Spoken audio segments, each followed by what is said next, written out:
Let's go. Wow. Wow. Hả?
Dương Tư nè, Dương Tư quay lại tên mình cái chót rưỡi của Dương Tư quay luôn này.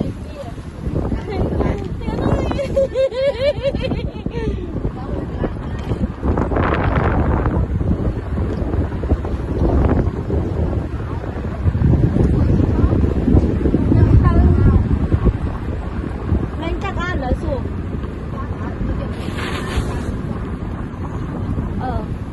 Tôi muốn tắt sân, tắt hô khăn ở cao.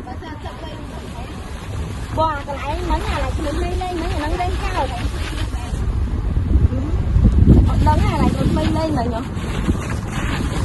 Tai lỡ mê chụp tôm mì.